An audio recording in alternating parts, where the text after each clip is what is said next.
So just casting your mind back to pretty far off days, actually, right? I should say. How did this all start for you?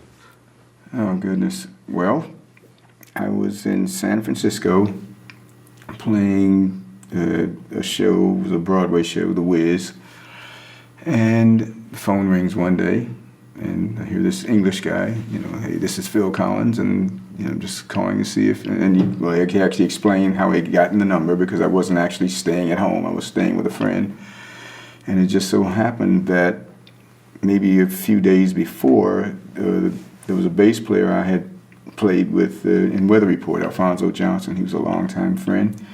And him and Phil had met in the lift, elevator for you Americans.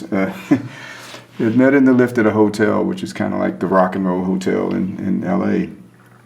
And, you know, Alfonso was a big fan of Genesis, and so they had exchanged numbers. Phil had called him to find out where I was, because I wasn't at my normal place, but I had just spoken to Alfonso because he was bringing his wife up to see the show. And so Phil calls up and asks if I'd be interested in playing with Genesis. He had seen a concert I had done with Weather Report.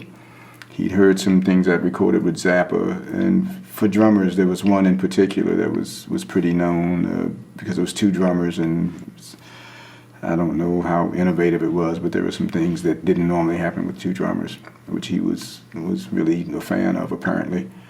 And he explained that he had already played some of the things I'd recorded for the other guys, and they had all agreed that if I wanted a gig, it was mine. So, which was pretty amazing, actually, just out of the blue. So, yeah. Wow. And you obviously knew of Genesis, or did you? Through this same friend, through Alfonso, we had done a tour in Europe with Weather Report, and Alfonso used to play Trick of the Tail all the time. So that was my only introduction to Genesis, actually. Did you have a kind of natural sympathy with the music, natural click, or was it something that you thought, okay, maybe I can get into this, but I'm not sure? Well, the thing that does it for me, the thing that pushes my buttons, is always something I've never done before.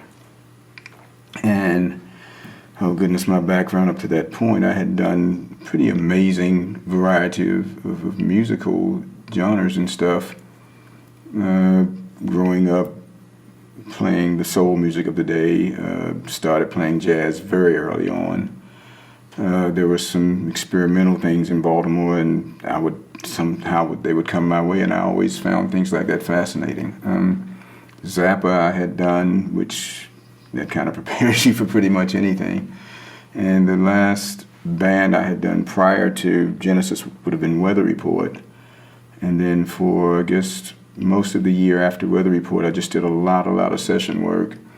And then I did, like I say, this Broadway play, which was an LA company of The Wiz. And I'd heard enough of the music that my appetite was really whetted. And yeah, I can't say I felt, to be honest, it was probably the biggest adjustment I ever had to make musically. Most of what I had done had a bit more of a jazz flavor. You know, the big distinction for me is that this is before drum machines. And I think with drum machines, I think things got really homogenized musically. All of a sudden, all over the world, everybody was using the same machines. And so some of the natural feel, because you always knew a German group, you knew an English group, you knew an Italian group, but there were just things that were part of what they did, you know. And I think in later years, you know, as people would use drum machines and loops and that sort of thing, you lost a lot of that. But fortunately at the time, to my ear, it was very, very English, you know, which was a challenge to me. It was like, which means I had to do it, you know. And so I had to work really, really hard, but you know, I really enjoyed it. So when you got on the plane, went to the UK, what was it like the first time you met these guys? Well, let's see, there was this one character in the organization that met me at the airport. They called Tex, of all things, and so he was quite a character, and it was not like anyone I'd ever met before. The next morning, so we're at rehearsal, and they were all, let's see, there was, the three, and then there was Steve Hackett as well. I didn't quite know how to read it, really. Phil and I hit it off immediately. In fact, it was pretty funny because somehow all the drums were set up and in place, and by the time we'd made our adjustments, the others were still adjusting gear and doing all of that. And we were away jamming immediately. Phil and I just immediately jumped into it, after all the hellos were said and all that. We must have played 20 or 30 minutes, I think, And the others were still sort of doing what they were doing and just kind of, I guess, sort of ignoring us, I suppose. But the amazing thing to me was that we locked immediately. You would have thought we'd known each other and played together for years, actually. It just immediately just had a vibe, Can I just, I can hear, is it your jacket? Is it my jacket? Can you hear that? Yeah, you hear the jacket rustling every time. I can tell you, I'm sorry. And I'm going to turn the snares off because I heard them go, actually. Sorry. Yeah. Okay, that'll help. Great, thanks. This is very enjoyable. I know it's a pain for you, but I'm enjoying it. Can I come down just a little bit? Without, Yes, you you can. don't want to shadow. No, well, the shadow on the console looks like it's part of the kit, frankly. Mhm. So, Okay. that's what I love cool in studios. Cool. All right. And with that. We still rolling. So that first period, I understand there was a kind of it was a very short period between that meeting and then the first concert. Yeah, they'd scheduled 10 days of rehearsal, and they'd sent me lots of cassettes and things, and I listened as much as I could, but it didn't really paint the whole picture, actually. And so when I got there, I felt really overwhelmed, So the first day we played through some things, and I realized, okay, I'm possibly in way over my head here. So I asked that day, can you tell me what we're going to play tomorrow? And I'll work on that. And so they gave me a list of songs for the next day. And I literally wrote out every single note Phil played for each one of those songs. I had a little book of manuscript paper with me, and I had, a little notebook. And I literally wrote out all of his drum parts, every single detail. And that's what I would do. I'd be up until about 3 or 4 in the morning every night, right, transcribing all of his drum parts and then playing them down the next day, which, it was interesting because, it seemed like they hadn't been around anything like that before because, they didn't really use music. They just sort of said, okay, this bit goes here, that goes there. And so, but the only way I could possibly keep up with all of that was to have everything just, they'd call a song, I'd put it up and play it, And so it was a compliment, I guess, but it came to Sunday and they said, okay, well, it's going really well, let's take a day off. And I'm like in a panic. It's like, what, And which it turned out to be a very pleasant day. It seems like, ended up going out to, Sunday lunch with the Banks, that was really pleasant. And it's like, it got done. That was in November. First concert wasn't until January 1st. So I guess we did like a long sound check kind of rehearsal thing, and we went to the first show that night. So. Wow. And the extent to which, did they have any idea that the amount of work that they had given you to compress it? Oh, no, not at all. No, it's their band. They know the music. So yeah, get these bits, No, we've never really talked about that. I wish I still had that notebook. It would be probably really valuable right now, and I'm sure it's in a box here somewhere. But yeah, it was just a little small guy, and just great detail, those drum parts. You know. Fantastic. The first concert, do you remember that? The first gig? Was it like? It was a blur. At this point, trying to look back, I mean, I remember there was an energy, a buzz, unlike anything I'd felt. It wasn't a huge venue, but the crowd was really into it. The music, for me, was, again, a challenge because it was just so unfamiliar to me. I mean, I'd played lots and lots of odd-time signatures. Their way of doing it was definitely a very different flavor than, say, what ZAPPA did. And I was so absorbed with trying to get it right, you know. I wish I had maybe paid more attention to things that were going on around me, but I was pretty focused on, I got to play this right, you know. Did you feel that Phil was kind of steering you at all, kind of helping to make sure that you were okay with this stuff?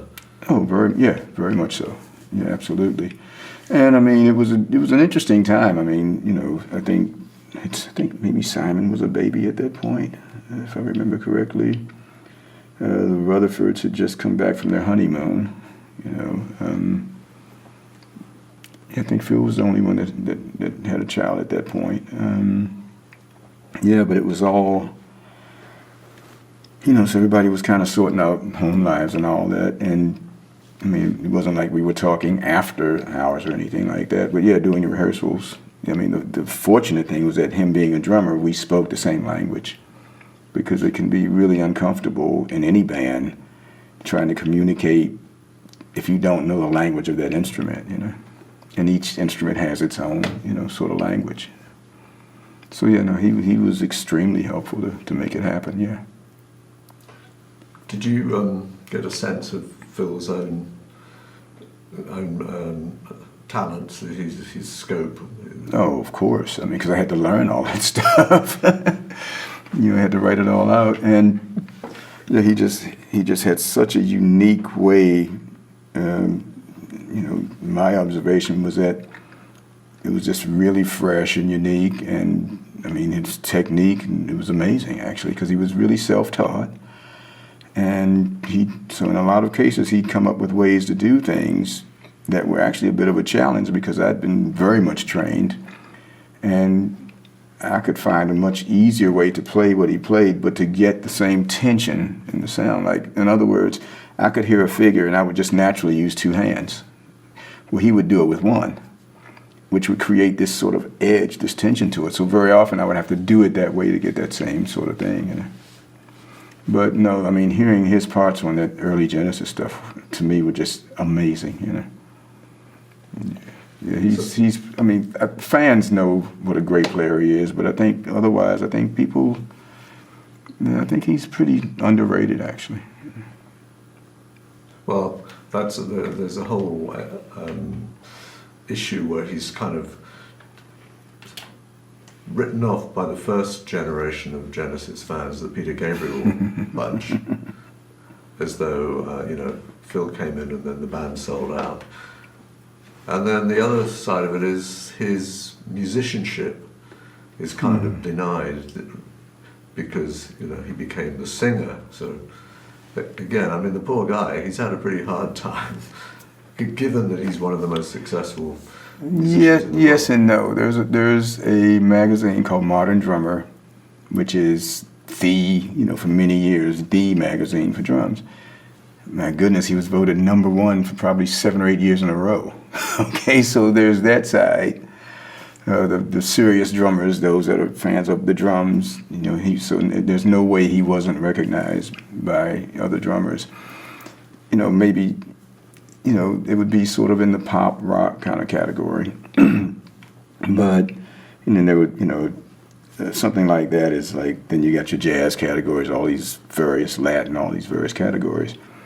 But no, I mean, people in general were not unaware of what he did. And plus he was doing his own thing at that point. He had started doing his own, during that period, you know, he'd started doing his own albums and producing. And there was such an unmistakable feel and sound when he played the drums. I mean, it was just, that's Phil Collins. There's just no two ways about it. I think, I know he's bothered by a lot of that, and The criticism. yeah, well, I mean, yeah, the media can be pretty heartless. You know, I mean, oh goodness, I was given this absolutely scathing review after that first show, and the following year we were playing in Los Angeles, and that journalist was there. Phil grabbed him by the collar and made him apologize to me. He can remain nameless. You probably know who it is anyway, but you know, he carried quite a lot of weight in the English music press, and we'll just leave it at that. But I mean, this guy was a fan of Bill Bruford, and it's like I just couldn't possibly do anything right that night. You know? It's kind of about the most supportive thing someone could do is actually challenge a journalist to say, "Hang on, you know, Yeah, well, take back your words." Yeah, well, ZAPPA had the right idea. I mean, ZAPPA refused to read a review. He just absolutely refused. The publicist would come in sometimes. You got to read this great review. Nope, not going to read it. Don't want to see it. Don't bring it to me. And I mean, I actually asked him one day, "Well, what's up with that?" And he's like, "Well, it's one person's opinion, and I'm not going to, you know, let that interrupt how I do my job and you know, influence what I do. I mean, I'm fully engaged in what he's doing." And he also felt that anyone who didn't buy a ticket didn't have the right to an opinion anyway. And I mean, yeah, Phil, he's always worn his heart on his sleeve a bit. And those people really hurt his feelings so many times, you know. And we'd feel terrible, but, you know. Now, when you got the bad review, you probably didn't take it as much to heart as Phil did. Well, I hadn't actually seen it anyway. I just heard about it, you know. And then I finally read it and was like, man, you know. I mean, at that point, I was very fortunate in that I had some pretty high-profile gigs, and I didn't really feel like I had to prove anything to anyone. You know, that, and I wasn't being, you know, lackadaisical or anything like that. But I wasn't going to let this guy's opinion, especially in the way he wrote it, it was just obvious he's a fan of the guy that came before, you know. So no, it didn't bother me. It was like, I mean, it was like, okay, I've got to play this better. But no, I wasn't shattered or anything like that. I was wondering when you talked about the two-hander and the one-hander, and the different tension. Is that a point where we might get up and you could show us a little bit of what you're talking about on the drums? Yeah, we could do that, sure. Should we do that? Without playing any actual parts to one of the songs, for example, if I'm, you know, say if I'm playing something and there's a fill, and maybe the fill would be something like, let's turn these guys on.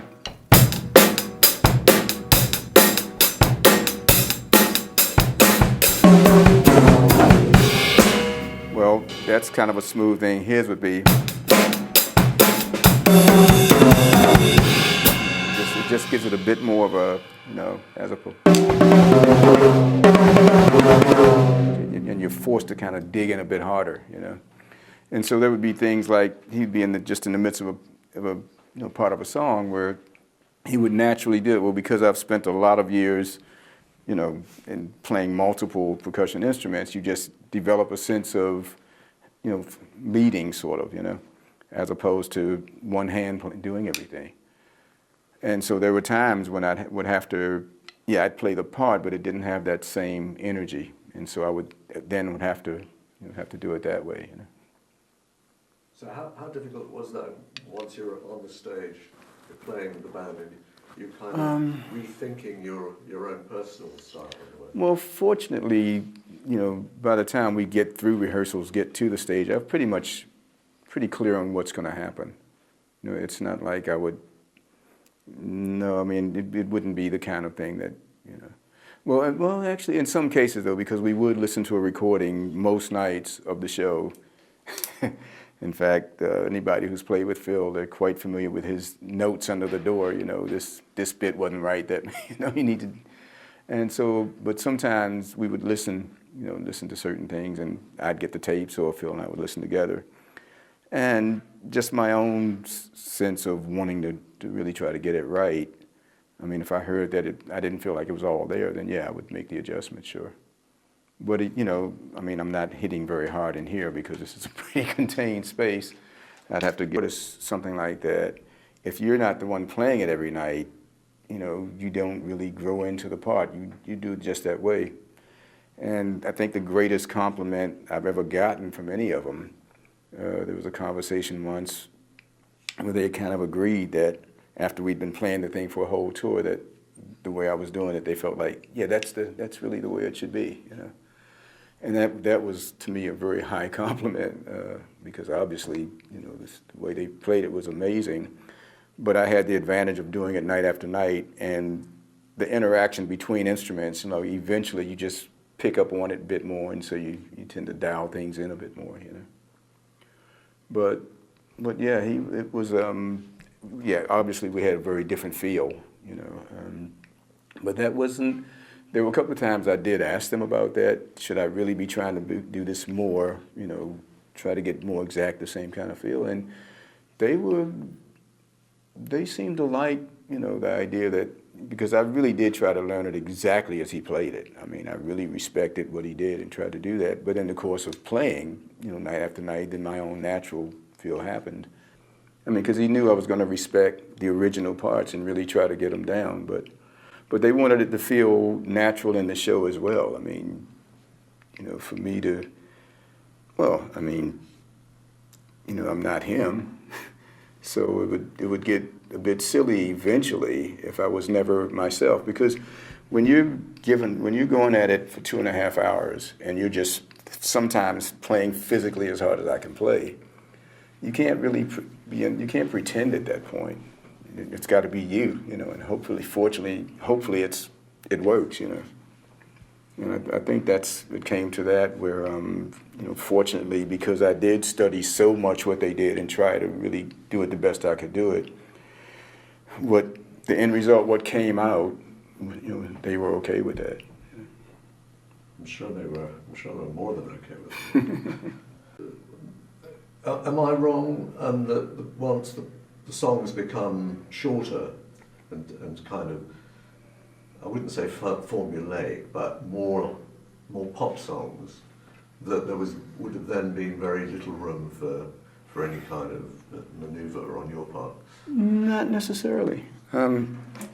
Okay, here's the deal. My take on that whole thing, because I know they've taken a lot of heat, because, you know, they went from these 7, 9, even 20-minute songs in some cases to suddenly like a 4 or 5 minute, and even 3-minute.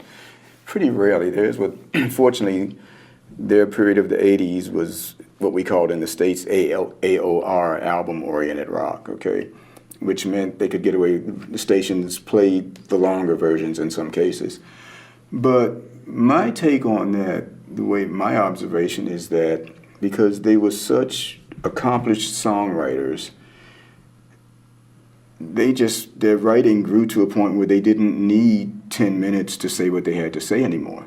I think musically, I think they were able to say what they had to say in a shorter period of time. And I don't think the quality of the music suffered for it. There were a couple of songs that were like, "Was it you or was it me?" That was pretty funny. You know, that was like, okay, guys, you know. You know, because you're used to this really heavy kind of, you know, and that was just for fun. They just did it for fun, basically. And I think they absolutely had the right to do that, you know. No, I don't think the quality of their writing suffered because the songs got shorter, okay? And like my favorite song to play live was "Throwing It All Away." And the crazy thing about that, the full kit only comes in the last bit of the song. You know, it's mostly just sort of hi-hat and bass drum, and then you finally come in towards the end. But I just thought it was such a great feel, and you know, it was just, I loved playing that song, you know. And there were several that, even though, like "Man on the Corner," you know, that was like, to the typical way you normally play the drum set, the beat was actually backwards, but it was brilliant. You know, Phil always had this sense of composition in his playing, which overrides proper technique any day. You know, Einstein had a saying that I love. It's like imagination is more important than knowledge, you know. And I think they were the embodiment of that.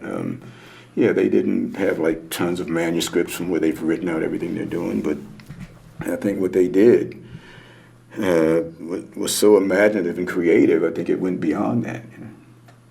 When you said playing back the back, can you Well- demonstrate? Well, Man on the Corner, you would normally think of a song like that going 2, 3, like, you know. See, turn the step on.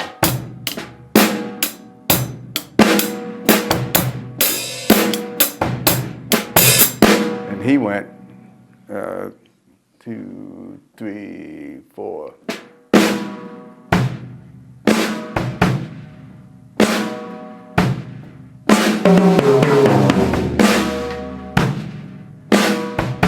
And it just gave it this whole other, you know, with everything else that was going. I mean, I don't know of another song by anyone that does that, but it made it totally unique, and it worked. It's just absolutely right. I had to really literally count out loud sometimes to make sure I come in one. You know, I mean, obviously once we played it a few times, I was okay with it, but just things like that, you just don't get that, you know. And, you know, typically, you know, even the way he uses the hi-hat and the cymbals, it's just never the same old thing, you know. I mean, the typical thing is you play the hat in the verse, and then maybe in the bridge you go, he would very often do the opposite. He might start here and then go down to that, but it would always be because the song, the composition called for it. And, you know, that's what I was saying. So he was just, it seemed like he had just this, even before he started writing songs or thought he could write a song, he just had this thing, and it just worked, you know. And they were so in tune with each other that it would just be this complete package, you know. It's interesting that you were saying that throwing it all away, right? Mm-hmm. Your favourite, and yet it's really just the very last. Yeah, like the last half of the song, or the last third of it even, where the drums are fully in. But, you know, even though you're just playing, you know,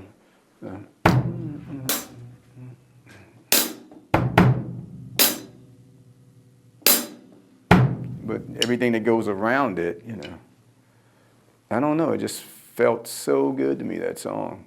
To me, it's like, it's interesting because it's a sad lyric, actually, but it's such a happy song. And yeah, I guess all in all, I really like happy music. I mean, I love Latin music, and a lot of what I do is like very rhythmic. I'm big into Brazilian stuff and things like that. And I like the concept of, you know, music brings joy into people's lives, and I like music that goes there, you know. That one for me being the most that way, but yeah, I mean, I know what I like. Going back to the old stuff, that one was very much that way. You know, there were some of the heavy ones, like In the Cage, for example, and that certainly wasn't a happy kind of song, but it was just so much fun to play. It was just so dramatic, and you know, it was, and I guess clever really is the word, the way it was laid out. You know, because you don't think about it. I mean, it was kind of in a 6/8, a 3 or a 6 feel, but the drum part for a lot of it would be like if you were typically playing a typical drum part, which is a 1, 2, but this one was like 1, 2, 3, 1, 2, 3. 1, 2, 3, 4, 5, 6. So you're playing what would be typically a 4 beat, but in 6, which again you don't get that very often, and it gets into lots of other bits as well. But things like that those just make it really fun, because it's just the idea that this is something nice and new and fresh, you know. Even though it was however many years old, you know, it's 75, I guess, to Lamb, you know. What's the biggest moment that you recall in all these tours? Was the one moment when you thought, my God? Those moments would be the double drum bits. You know, yeah, there's something that happens when you got 2 drums locked in together. the power is just amazing. There were times, I guess it's in that quiet earth, which is always near the end of the show. It would be after, let's see, sometime, no, it would be usually just before Los Endos very often. And we would just lock in, and man, that thing, there would just be this power, And, it would be, those moments for me were the ones where there was, for lack of a better word, I'd say that it almost felt like there was a majesty to it, Those were, for me, the really differentiating moments from anything else I was a part of. Those moments were always the ones that really stand out as something really special. And they were, again, a lot of great songs, but looking at the moments that really made the difference, I'd say was, so there's several songs that way, but it's just something about that thing when we lock in together. I thought that was pretty special.